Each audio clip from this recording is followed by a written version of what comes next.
this might be the earliest we've had somebody on the couch where they just got out. So I'm sitting here. He's a father. He's a son. He's a brother. You know, he's an honorable man as well. Entrepreneur, writer. So we here now on the couch, and I just want to introduce everybody to Gene Downton. So Gene, you did 21 years. 21, what's that? You've been out for what, less than a week? Less than a week. Like I said, I don't know if we've ever had somebody that, you know, that recent coming out, you know, on the couch, but you're here now. So first and foremost, before we get started, I just want to, on behalf of IMF, we want to welcome you home. I'm glad to be home. In fact, let's give a applause for that. Yeah. I appreciate y'all, man. We appreciate you too, brother. So let's see here. Introduce yourself to the audience out there. I know everybody in here knows who you are, but introduce yourself. Just tell a little bit about yourself. Man, my name is Gene Downton. Everybody that know me call me G. Some people that really know me call me Satan. But I just go by G. I done did 21 years in federal pen. And all I can say is, man, now that I'm out, it felt like that was just one long nightmare. And as you can see, I'm sitting right here, so now I'm in a dream. So that's me. I guess the rest remain to be seen, man. Yes, sir. So I don't want to be rude. Let everybody know out there also who's sitting right next to you to your left. This the bloodline right here. This is my baby girl. Her name is Lady. What's your name? Tell me what your name is. My name is Alicia. Hold on, that camera. You want everything. What's your name? I said my name, Alicia. That's So I told you it's the bloodline right here. I'm gonna tell you who this is. This is Lady. She the same age that my time in prison is, or was. I went in a month before she was born. couple days. So I was gone her whole life. So we got a lot of making up to do. I mean, I ain't going nowhere without her. So you see her, you see me, vice versa. Matter of fact, we the same person. It's the bloodline right here. Okay. So now we all know you from DC. Facts. Okay. So now tell the people out there where you grew up in DC, how it was growing up in that area. I mean, we in the motherland right now, man. Right here, Glow Road. 16th Street. I was born and raised in 1911, 18th Street, down there by the library, go to Ketchum, Tramer. I ain't go down to college because I ain't graduated, go to high school. You know, I grew up right here. That was the lot, that was the curry out right there. You know, all the homies out there. I'm talking about, it's surreal just sitting right here right now in the same place that I was raised at. It's a lot. Full circle. Full circle, man. Full circle. So this is almost like this is give a new meaning to welcome home. You know? Now you said you didn't end up going up. You were supposed to go to Incarcerated, right? Yeah. But you didn't end up going to Incarcerated. I ain't never go to high school. Never went to high school. I did like a couple months in Baloo night school. As far as high school enrollment, never been to high school. So what kind of activities did you participate in? Like, did you have any hobbies? Because I know I don't want to fast forward too fast. I know you're a writer. You got a lot of artistic ability. So where'd that come from? I mean, I want to say just I was born with it. Because as far as I can remember, I was always beating on the table, listening to, you can go back, listen to Sardines, Poking Beans, Run Joe, I'm beating on the table. Then you got, the rap scene, the city. Rap scene wasn't all that. We liked it, but that wasn't nothing. Go-go, you know what I'm saying? So I was always with the go-go band, but rapping and poetry kind of was the thing that really stole my heart. So it wasn't, I can't even point to a specific point when I started. I just know over time I got better and better and better. You know what I'm saying? Now, what were some of your influences in that talent that you had? That's it. Name them all, man. Well, first and foremost, Tupac. I mean, he was poetry in the flesh. I mean, now he poetry in the spirit, so, you know, Biggie, Jay-Z, you go fast forward, Lil Wayne, Nas, but those are the guys, you know, growing up. So later on, you got the Rick Rosses and the Jeezys, but for the most part, it was those early on dudes that really made me want to really get out in front of people and show them what I can do. Okay. Now, so let's move forward. You was 19 years old. 19 when you went in, right? So you did 21. So you did more years than what you was even have been alive at the time you went in. That's crazy. Crazy. Yeah. So tell me, you know, what was your feelings when you went in at 19 years old, going into prison? What was your feelings? Was it anger? What was the emotions you was feeling at that time? I mean, when I went in, it was mixed emotions because I was dealing with a lot other than going to prison. You know what I mean? As I just said, I went in a month before my daughter was born, so her mother was still pregnant and young, so I had that on the brain. What could I do? I'm in a whole heap of trouble, so I was more so trying to get out, you know, fight the case, but fighting the losing battle. And at the same time, I knew that not only was I losing the battle, I was losing my family, losing my people, man, losing the opportunity to raise my daughter. So I was focused on that, but at the same time, I was still young, and distracted. You know what I'm saying? And the judge gave me, at the time, the only thing I could have counted is how the judge, how far, you know what I mean? So 82 years, man, to life.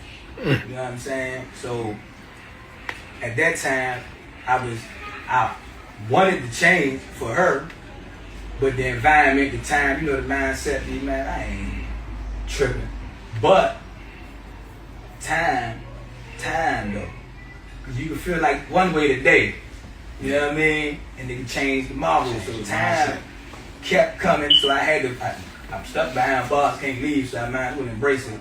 So you know, when that came, I just started, man. Figuring it's time to get myself together, bro. You know what I'm saying? I'm seeing her in pictures, crying every time I see that. So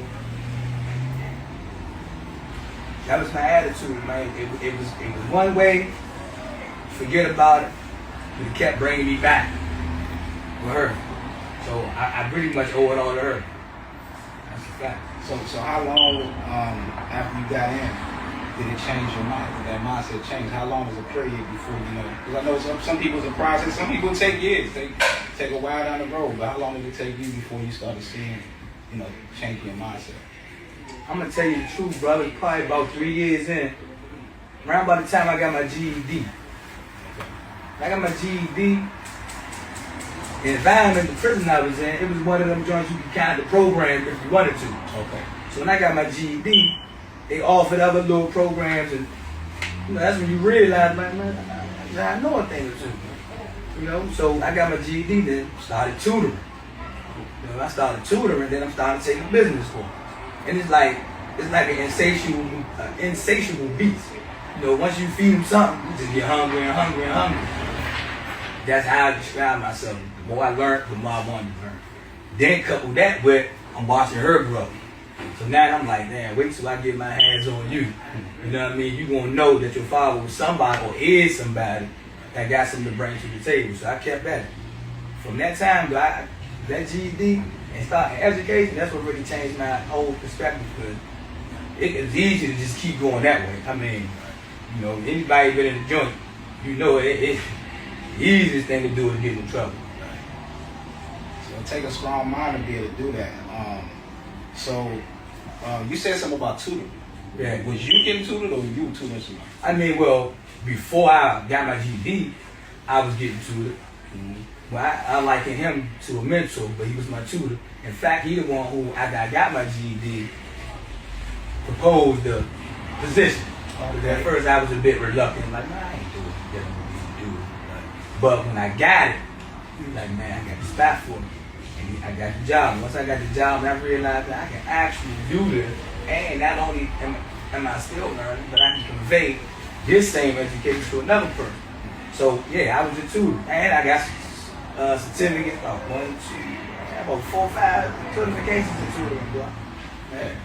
So, man, so you was in there, I mean, And this was about 3 years, you said? This was all in that same This year? was- yeah, this was After about, GED? yeah, all that happened right. I got my, matter of fact, you know, when you get your GED, like maybe 6 months later, around about, you get the little, they do a little graduation ceremony, and you get your, by the time they had the graduation, I was already a 2. So yeah. Wow. So you was helping other people get their GED. Without question, and loved it too. So you talking about you in your early 20s at that time. And you out there. I was roughly 22. That's a strong mindset to be able to do that when you're in an environment, like you said, where there's plenty of avenues for you to get into more trouble. You know, so for you to do that, that says a lot. And it shows leadership to be able to teach somebody else as well. Right. Okay, so you got into business. Talk to me a little bit about what's the Spirit Hand? Well, Spirit Hand is something. Spirit Hand Inc. is something that it was a concept that I had early on. It was meant to be ghost writing, book writing, screenplay writing, anything that was pertaining to writing. But the ghost writing part obviously was like book music. But I also wanted to share other guys that was in my environment. However, that plan kind of died out a little bit, but I came up with maybe this is a business plan that I plan on endeavoring in the future, well, the near future. I'm here now, so the wait is over, but it's made. It's an acronym stand for Making the Dollar Entertainment. You know what I mean? And it's going to be under NCAP. You know, and NCAP stands for Nation's Capital. You know, and it's going to be a multimedia company what deals with newspapers, magazines, TV channels. I mean, that's the end goal. But the foundation we gonna do, you know, we gonna come from the hip hop, you know, R&B, poetry, the things that we can grab straight from the root. You know what I'm saying? So we gonna do that. And I rap and I do poetry. So, and I got a team that do the same thing. So I mean, we be looking out for it. And we also got nonprofit organizations coming up called Mended Fences, where we want to bring together incarcerated parents and their kids, and or when you come back to society, be a conduit between the returning citizens and their kids. Because I mean, I've been through it, so I know exactly what it takes to put in the work to keep this unit together. 21 years. I mean, that don't happen a lot. You know what I mean? Without some type of resentment or anger towards you not being there. You know what I'm saying? So with that, I want to put that and the hip hop as the ground foundation and build it from there. So on that, piggybacking on that, tell everybody how, because you know, you went in and like you said, you know, you didn't even, she was still in, she wasn't even born yet. She wasn't even born yet. So tell us how going in affected relationships with your family, you know, certain members of your family, and including friends. Like as far as sometimes, you know, time, you get you realize who your true friends are, who really in your corner, even when you don't go to jail. You know, just being out here in society is like that. So explain like what you go through, you know, what you dealt with, experiencing who was in your corner, who wasn't. I mean, I was fortunate enough to have a strong, close-knit family. But like all families, we got issues. I'm not gonna sugarcoat nothing. We got issues, man. But you see my family right here with me today. Yes. So they was with me back then.